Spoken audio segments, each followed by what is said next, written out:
এই ১৩ বছরের তৃণমূল জমানায় শাসকের প্রত্যক্ষ মদতে সংগঠিত অপরাধের যতগুলো কেস সামনে এসছে, আমি কামদুনি, বকটুই, সন্দেশখালী ইত্যাদি সবকটার কথা মাথায় রেখেই বলছি, তাদের মধ্যে সবথেকে রহস্যজনক সম্ভবত এই আরজি করের কাণ্ডটা।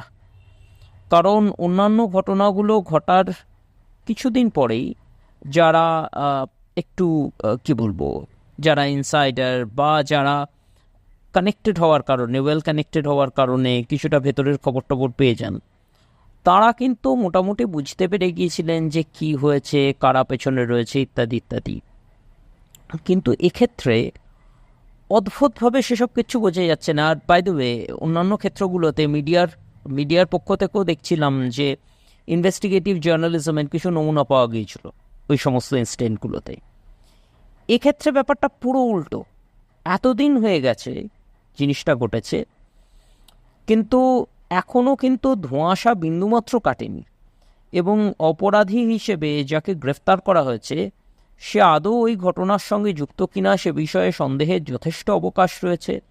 আর যদি সে আদৌ যুক্ত হয়ে থাকেও, তাহলেও তার পক্ষে একা যে কাজ করা সম্ভব নয় সেটা সকলে জানেন, সকলে বলছেন এক বাক্যে। তাহলে প্রশ্ন হচ্ছে, এর সঙ্গী সাথী হিসেবে কারা ছিল? এবং আশ্চর্যভাবে সেই বিষয়টা নিয়ে কিন্তু সমস্ত পক্ষ মুখে একদম কুলু পেটেছে দেখা যাচ্ছে। আবার আরেকটা জিনিস খেয়াল করে দেখবেন, অ্যাকচুয়ালি যে কি ঘটেছে সেটা যে কেউ জানে না এমনটা কিন্তু মোটেও নয়। বোঝাই যাচ্ছে যে বহু লোকে একদম শুরু থেকে জানে। তার কারণ ঘটনাটা ঘটার ঠিক পরেই তড়িঘড়ি, মানে একেবারে পর থেকেই তড়িঘড়ি এভিডেন্স পেটানোর যেরকম চেষ্টা চলছে, এবং সেটা চলছে ভীষণ অর্গানাইজড হবে। যেরকম ধরুন, সিবিআই তদন্তের নির্দেশ পাওয়া মাত্র ক্রাইম যে ঘরটা হয়েছে বলে জানা যাচ্ছে তার পাশের ঘরটাকে ভেঙে ফেলা হলো। গতকাল রাত্রেবেলা আরজি করে দলে দলে ক্রিমিনাল ঢুকে সেখানে ভাঙচুর চালালো। তো এই প্রত্যেকটা ঘটনা কিছু লোকের কাছে আসল অপরাধীর আইডেন্টিটি যদি খুব ক্লিয়ার না থাকতো তাহলে ঘটতো না। অর্থাৎ এগুলো প্রত্যেকটাই তো ঘটছে অপরাধীকে লুকানোর জন্য, এবং বোঝাই যাচ্ছে বেশ কিছু লোকে আসল অপরাধীর আইডেন্টিটি খুব পরিষ্কারভাবে জানে। এবং কি হয় সাধারণত, যখন অনেক লোকে একটা বিষয়ে খুব পরিষ্কারভাবে জানে, তখন কিছু কিছু ইনফরমেশন স্পিল করতে থাকে, অর্থাৎ উপচে বাইরে বেরিয়ে আসতে থাকে। এক্ষেত্রে কিন্তু কিচ্ছু স্পিল করছে না, কোনো কিচ্ছু বাইরে আসছে না। এবং যেটা বোঝা যাচ্ছে যে এই যে কি বলবো, এত প্রতিবাদ ইত্যাদি হচ্ছে, কোথাও যেন এটা একদিকে যেরকম জিনিসটা ফগটাকে আরও বাড়িয়ে দিচ্ছে, এই যে কি বলবো, ধোঁয়াশাটাকে আরও বাড়িয়ে দিচ্ছে। এবং বেশ কিছু ক্ষেত্রে দেখবেন সেই প্রতিবাদটাও না মূল ইস্যু থেকে সরে যাচ্ছে। যেরকম ধরুন, কথার কথা, ওই ওটা প্রতিবাদটা রাজনৈতিক হবে না অরাজনৈতিক হবে সেই নিয়ে প্রচণ্ড তর্ক বিতর্ক শুরু হয়ে যাচ্ছে। এটাকে তো মানে ফোকাসটা থেকে সরে যাওয়ার একটা লক্ষণ, এবং সম্ভবত এটা খুব ডেলিবারেটলি এই জিনিসটা করা হচ্ছে। আরও একটা জিনিস রয়েছে যেটা ভীষণ রহস্যজনক, এবং সেটা হচ্ছে এই ঘটনাটার বীভৎসতা। অনেকে বলছেন মেয়েটা হয়তো এমন কিছু সিক্রেট জেনে ফেলেছিল যে কারণে তাকে মেরে ফেলা হয়েছে। প্রশ্ন হচ্ছে, সেটা তো ঠিক আছে, কিন্তু তার জন্য এরকম বীভৎসভাবে মারা হবে কেন? আর যদি ধরে নিই এটা কোনো দুষ্কৃতী গ্যাংয়েরই কীর্তি, তাহলে ওই নির্ভয়া কেসটার মতো ধরুন যদি হয়ে থাকে, তাহলে এই এভিডেন্স নষ্ট করার জন্য এই আর্জেন্সিটা থাকবে কেন?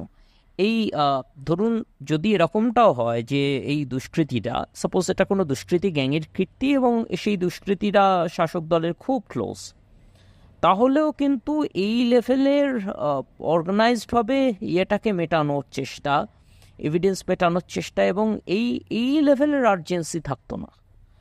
জিনিসটা ভীষণ গোলমেলে। আরও একটা জিনিস আছে লক্ষ্য করার মতো, ঘটনাটাকে কেন্দ্র করে নানান রকম ডিসইনফরমেশন এবং মিসইনফরমেশন হাওয়ায় উড়ে বেড়াচ্ছে। এবং এটা খুব পসিবল যে এই কি বলবো, এই জিনিসগুলো বাজারে ছাড়া হচ্ছে উদ্দেশ্য প্রণোদিতভাবে, এবং সম্ভবত যারা ছাড়ছে তাদের মধ্যে কি বলবো, পারপিট্রেটারদের অ্যালাইরাও রয়েছে। কারণ ডিসইনফরমেশনের কাজই হচ্ছে মানুষকে কনফিউজ করে দেওয়া, তাকে দ্বন্দ্বে ফেলে দেওয়া। এটাকে বলা হয় খুব সম্ভবত লায়ার্স ডিফেন্স বা ওরকম একটা কিছু। মানে ধরুন, হাওয়ায় যদি প্রচুর কি বলবো মিথ্যে উড়ে বেড়ায়, সত্যি মিথ্যে মানে কোনটা সত্যি আপনি কোনটা মিথ্যে বুঝতে পারছেন না, সেক্ষেত্রে কিন্তু অ্যাকচুয়ালি যেটা সত্যি সেটাও যদি আপনার সামনে আসে, আপনি সেটাকে বিশ্বাস করতে পারবেন না। তো খুব মানে সেই জন্য এই ডিসইনফরমেশন ক্যাম্পেইনগুলো খুব সম্ভবত খুব মানে সিস্টেম্যাটিক্যালি করা হচ্ছে। আমি সাধারণত কনস্পিরেসি থিওরিতে খুব একটা বিশ্বাস করি না, কিন্তু এক্ষেত্রে যেসব প্রমাণ চোখের সামনে দেখতে পাচ্ছি তাতে ব্যাপারটাকে কিন্তু খুব সাধারণ বলে মনে হচ্ছে না।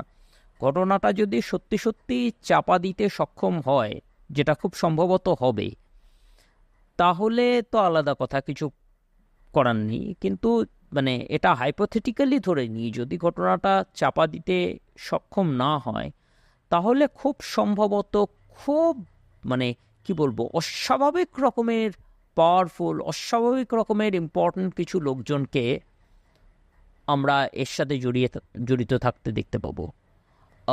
খুব বড় লেভেলের কিছু লোকজন এটার সঙ্গে ইনভলভ না থাকলে এবং খুব বড় রকমের একটা